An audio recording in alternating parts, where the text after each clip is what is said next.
isso mesmo que você viu na capinha antes de entrar aqui nesse vídeo. Tá na hora de você não errar mais isso em inglês. E é com isso que eu vim te ajudar hoje. E é muito curioso porque conforme a gente vai aprendendo, a gente começa a ver várias palavrinhas, né? Que tem muitas regras, muitas exceções, muitas confusões. Quer um exemplo, que até do vídeo de hoje? É o verbo brigar. Brigar logo de cara a gente já pensa no to fight, não é? Só que você não pode sair usando o verbo to fight assim à torta e à direita. A gente tem regras, tem situações, não regras, né? Mas situações onde a gente utiliza o verbo to fight. E o famoso parabéns, hein? Me falam da vontade de usar congratulations all the time. Mas não, tem situação pra você usar o congratulations. Então bora lá que eu tô doida pra te ajudar com esses assuntos hoje. Não esquece de se inscrever aqui embaixo no meu canal, porque toda terça-feira entra um vídeo novo. E toda quinta a gente tem uma aula de inglês ao vivo exclusiva. Já são mais de 100 aulas ao vivo com material de estudo gratuito. Então bora que eu te espero quinta-feira aqui comigo. Pega papel e caneta que a gente já vai começar o vídeo. Como eu tava falando, né? O primeiro verbo é o brigar. Logo de cara a gente pensa em quem?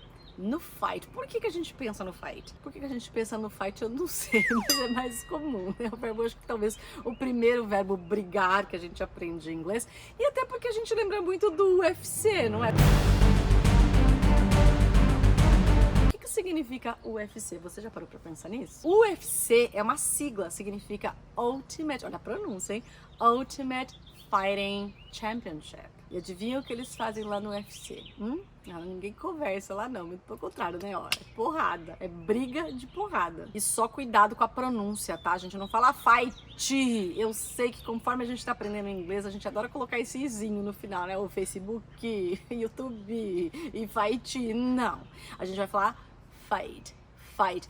O T no final ele é bem suave na hora de pronunciar. Então assim, em português você pode falar do jeito que você quiser, tá bom? Mas em inglês, quando você estiver se comunicando, é muito importante que você melhore a sua pronúncia. Não é falar com perfeição, não. É melhorar a sua pronúncia para você se comunicar melhor. E quando que a gente usa então o fight? Por exemplo, vamos imaginar que o seu filho, vamos dizer assim, chegou em casa com um black eye. O que é um black eye? É um olho roxo.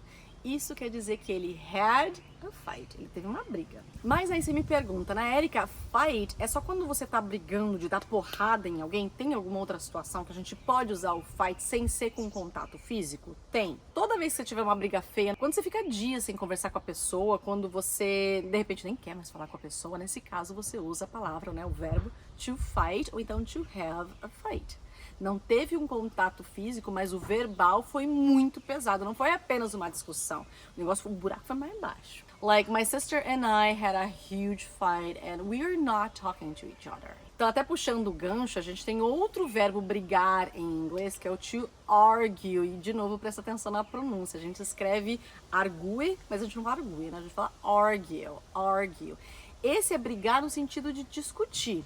Mas não é aquela discussão fofa, amigável, não. Você às vezes levanta a voz, você briga, sei lá, você não concorda com a pessoa. Então, nesse caso, you are arguing with that person. Ou então, de repente, você fala assim, eu não quero brigar, não quero discutir. I don't wanna argue. E eu não falei do passado dos verbos, né? Do to fight, o passado é fought. Fought. E agora do argue, ele é um verbo regular, a gente fala argued. Argued. For example, he argued with me because I bought a new Louis Vuitton bag. Bom, seguindo essa ideia, né, de palavras confusas, nesse caso verbos confusos em inglês, então a gente teve o fight, o argue, que são brigar, discutir. Mas discutir, lembra que em português a gente tem dois sentidos, né? Eu posso discutir de brigar com alguém ou eu posso discutir de trocar ideia, simplesmente isso, eu não tô brigando. Então cuidado, porque discutir de brigar é argue. Agora, discutir, de trocar ideia, de você bater um papo, você colocar seu ponto de vista, ouvir o ponto de vista da pessoa, em inglês a gente vai falar to discuss. Discuss. Então, de novo, o verbo to discuss não tem nada a ver com discutir de brigar, mas sim discutir de trocar ideia. E o passado do verbo to discuss é, regular também, discussed. Discussed. Já que a gente tá falando de brigar, de discutir, vamos colocar aqui uma pimentinha nesse vídeo. Como é que a gente fala, tem uma DR inglesa famosa, né? Discutir relacionamento. Você discutir relacionamento aí? Você fala que a gente tá sem dinheiro, que tem que cortar as despesas, mas você não é capaz de largar o futebol? Ué, você quer comparar o que eu gasto no futebol, que eu vou 2 vezes na semana, Com as coisas que você gasta, eu falei que você tem que cortar? Quero comparar não, já tô comparando. Como é que a gente diz isso em inglês? É o to fight, é o to argue, é o to discuss. E agora, nessa sala da mista, qual que a gente usa? Bom, se você tá prestando muita atenção nessa mini aula aqui, você deve ter pensado em discuss the relationship, right? E tá certo, a gente pode usar discuss the relationship. Tem um outro jeito que é mais comum, que eu já vou falar, mas pensa comigo, quando você... Tudo bem que eu sei que quando a gente fala que teve uma DR, em português ou em inglês, o ser humano é igual, né? Em qualquer país. Mas você geralmente começa com uma conversa, colocando o seu ponto de vista, a pessoa coloca o ponto de vista dela e de repente às vezes isso evolui para uma briga. Mas começa com uma discussão, com uma troca de ideias, por isso o verbo to discuss the relationship.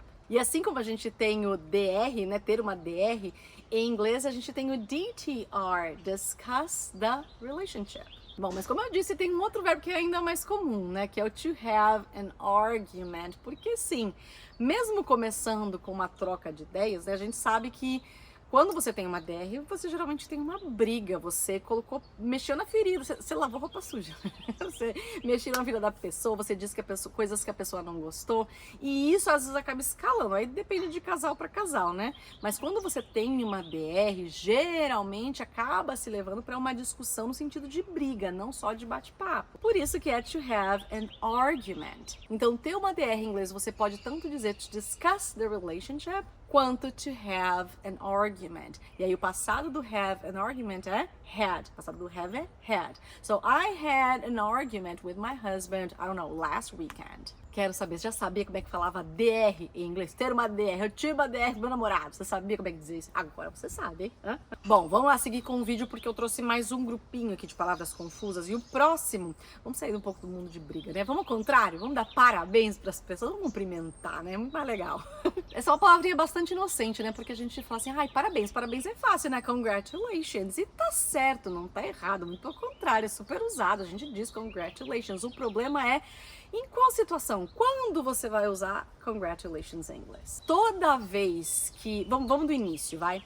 Quando for aniversário de alguém, que é onde eu acho que muita gente acaba errando, quando for aniversário de alguém, a gente fala, ai, parabéns pelo seu dia, pelo seu aniversário. A gente tem mania de associar o congratulations e querer usar nessa situação, mas não. A gente vai dizer happy birthday. Happy birthday. Toda vez que alguém fizer um ano a mais de vida, você está parabenizando a pessoa por um ano a mais de vida, você sempre diz happy birthday. Quando a empresa estiver fazendo um ano a mais de existência, a gente diz, né, de repente para o dono, happy anniversary. Uma outra situação até muito comum, aniversário de casamento, tá vendo? É existência. A gente diz happy anniversary. E a palavra anniversary não é só para coisas boas. De repente, claro que você não vai falar happy anniversary nesse sentido, né? Mas vamos supor que, sei lá, um tio seu faleceu já tem mais ou menos 3 anos. Você pode dizer que é o anniversary de 3 anos, né? O 3-year anniversary da morte do seu tio. De novo, a gente não fala happy anniversary porque não é uma coisa que você comemora, né? Pare um pouquinho mórbido de você fazer isso, então por favor, não. A gente só fala em situações boas, o happy anniversary. Mas a questão, a palavra anniversary funciona para coisas boas ou ruins, tá? Então, happy birthday é o parabéns, é o feliz aniversário no sentido de a pessoa completou um ano a mais de vida. Happy anniversary é para quando alguém completou um ano a mais de existência. Legal. Então, em qual situação agora a gente utiliza congratulations? De uma forma geral toda vez que alguém fizer alguma coisa de bom, de certo, que você quiser parabenizar ela por ela ter completado aquilo, realizado aquilo. Então, por exemplo, a sua irmã ganhou um neném, você vai dizer o quê? Congratulations. Seu primo conseguiu um emprego novo. Congratulations. Ou então ele terminou a faculdade, terminou um curso. Congratulations. Este mês, agora que passou o mês de junho, mais exatamente no dia 26 de junho, gente, a minha empresa completou 4 anos de existência, que me deixa muito, muito orgulhosa. Eu quero saber o que você fala aqui embaixo. Fala pra mim. Esse aqui é o exemplo 1. Vou pensar no exemplo 2. Nesse mês de julho, a minha mãe, no dia 17 de julho, ela vai fazer aniversário, né? 17 de julho.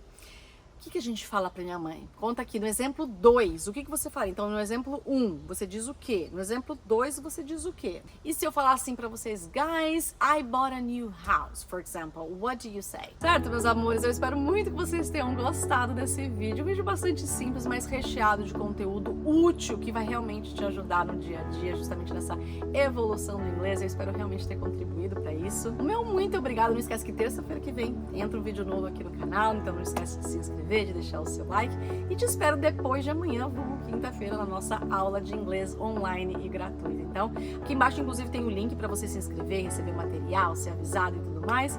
Mas é isso. Thank you so much for watching my video and see you next time. Bye!